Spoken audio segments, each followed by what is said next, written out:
Essa foi a semana mais pesada do governo Lula em 2026 e a mídia grande tentou esconder tudo isso de você. Banco Master com rombo de 50 bilhões de reais, Toffoli num resort do banqueiro investigado, tudo isso na mesma semana. O filho do presidente investigado pela PF, a CPMI dos aposentados sendo travada pela própria base do PT. Nos próximos minutos você vai entender como tudo isso se conecta num único projeto de poder que está destruindo o Brasil. Vamos começar pelo maior escândalo financeiro já registrado no governo Lula, o caso Banco Master. O Banco Master é uma instituição financeira que acumulou um rombo estimado em 50 bilhões de reais. Seu dono, Daniel Vorcaro, tinha um celular com mensagens que mencionavam o nome do ministro Dias Toffoli. A PF identificou essas mensagens e informou ao STF, mas o que veio depois é ainda mais grave. Dias Toffoli evocou para si o inquérito do banco em dezembro de 2025 e tomou decisões monocráticas sigilosas. O mesmo ministro cujo nome aparece no celular do investigado decidiu que ele mesmo ia conduzir o caso. Isso se chama conflito de interesses e em qualquer democracia séria geraria afastamento imediato do ministro. Mas no Brasil de 2026 gerou silêncio da imprensa e proteção institucional para o ministro do Supremo. Agora vem o detalhe que vai deixar você com raiva: 548 mil reais em dinheiro público pagaram as diárias de segurança de Toffoli. Esse dinheiro foi gasto num resort de luxo em Ribeirão Claro onde Toffoli passou 168 dias desde 2022. Os irmãos de Toffoli foram sócios desse resort até fevereiro de 2025, quando venderam para um fundo ligado ao Banco Master. O fundo era controlado por Fabiano Zettel, cunhado de Daniel Vorcaro, o dono do banco investigado.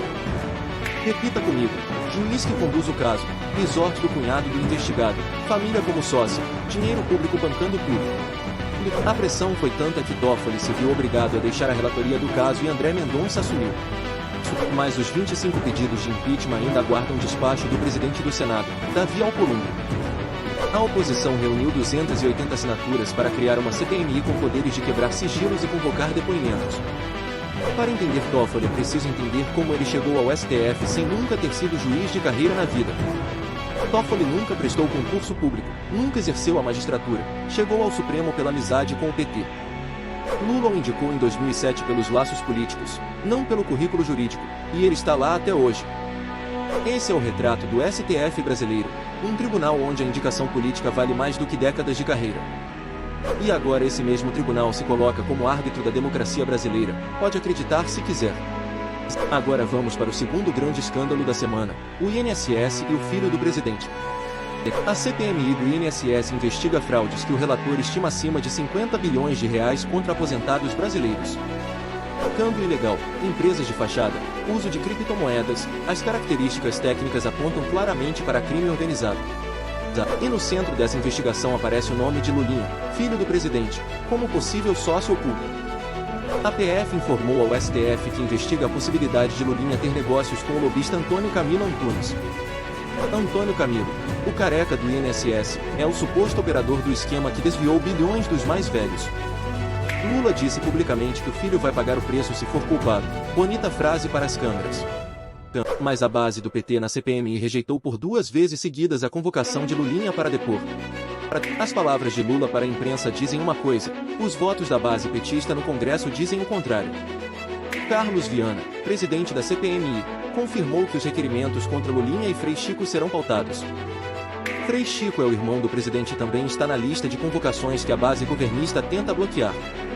São os aposentados que pagam a conta de cada centavo desviado, são eles os verdadeiros prejudicados desse esquema. Quando o governo usa seu poder legislativo para travar investigação sobre o filho do presidente, isso não é gestão, é nepotismo. Repare no padrão: Toffoli protege o banqueiro, Lula protege o filho, o PT protege os dois do Congresso. Esse não é um acidente de governança, é um sistema que se retroalimenta para manter o poder a qualquer custo.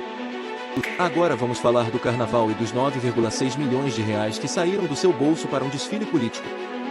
A Acadêmicos de Niterói recebeu quase 10 milhões de reais em verba pública para um enredo de 78 minutos exaltando Lula.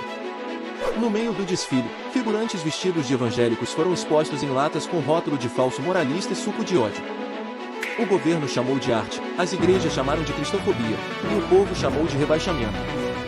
A escola tirou a pior nota do grupo especial e desceu para a série ouro, o maior vexame do carnaval carioca. O Partido Novo anunciou ação de inelegibilidade contra Lula no TSE por ter incentivado o desfile conhecendo o enredo. PL e Missão também acionaram o TSE por propaganda eleitoral antecipada e ministros sinalizaram julgamento favorável. Lula passou o carnaval em camarotes em Recife, Salvador e Rio enquanto o país ardia nos escândalos. Em seguida pegou um avião para a Índia para uma cúpula de inteligência artificial e faltou ao próprio evento. Centenas de empresários brasileiros esperavam o discurso presidencial naquele auditório e o presidente simplesmente não apareceu. Agora vamos falar do que tudo isso custa para o seu bolso todos os dias. A Selic está em 15% ao ano, o maior nível desde 2006, e o Banco Central manteve pela quinta reunião seguida. A inflação fechou janeiro de 2026 em 4,44%, acima da meta, e corrói o poder de compra de cada família. Seu financiamento de casa, seu cartão de crédito, seu crédito pessoal, todos estão no maior custo em 20 anos. O governo Lula gerou déficits fiscais recordes e jogou os juros nas alturas, e a conta sobrou para você.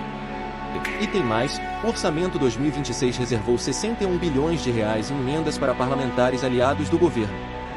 No mesmo orçamento, a Previdência foi cortada em 6,2 bilhões de reais, o PEDMEA perdeu 436 milhões de reais.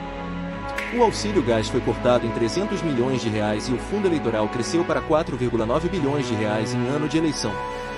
E desde janeiro, cabeleireira, pedreiro, personal trainer e eletricista pagam 25% de imposto sobre a nota fiscal. O governo não divulgou essa mudança, apostou na desinformação para arrecadar mais do trabalhador autônomo. Cortam dos mais pobres, taxam os autônomos e enchem o cofre de quem já está instalado no poder. E esse é o fio que conecta todos os escândalos da semana, o Estado sendo usado como máquina de manutenção do poder. Banco Master protegido por ministro indicado pelo presidente, filho investigado com base do PT travando a CPI. Carnaval financiado com imposto do trabalhador, autônomos taxados em silêncio, orçamento servindo exclusivamente os aliados políticos. E não é incompetência, nunca foi, é um projeto deliberado de quem sabe exatamente o que está fazendo. E o custo desse projeto é pago por cada brasileiro que paga imposto, financia juro alto e recebe corte no benefício. Enquanto o escândalo do Master avança, 280 parlamentares já assinaram pelo direito de investigar com poder real. Enquanto a CPMI do INSS é travada, os aposentados continuam esperando justiça pelos 50 bilhões de reais desviados. Enquanto o carnaval foi usado como propaganda eleitoral, o TSE já foi acionado e o caso vai para julgamento. O Partido Novo saiu às ruas, convocou manifestações em 8 cidades e pediu impeachment de Toffoli na porta da PF. Porto Alegre, São Paulo, Brasília, Belo Horizonte, Curitiba, as ruas começam a falar mais alto que os palanques. E as pesquisas eleitorais mostram que as ruas estão certas em sua avaliação do governo. 54% dos brasileiros rejeitam Lula, mais da metade do país já fez uma avaliação clara sobre esse governo. Flávio Bolsonaro vence Lula com 48,2% contra 42,4% na simulação de segundo turno da pesquisa Futura. Tarcísio vence com 47,4% contra 41,4% do presidente. 2 candidatos conservadores distintos batem Lula no segundo turno. A Quaes confirma a tendência com diferença caindo para apenas 5 pontos, praticamente empate técnico.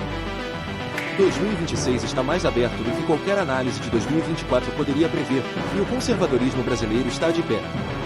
Banco Master, INSS, Toffoli no resort, Carnaval com seu imposto, Selic a 15%, tudo isso numa única semana. A pergunta final é essa: quando um governo acumula todos esses escândalos em apenas 7 dias, o que ele ainda planeja fazer até 2026? Compartilhe esse vídeo, deixe o like e ative o sino porque amanhã tem a segunda parte do resumo da semana aqui no canal.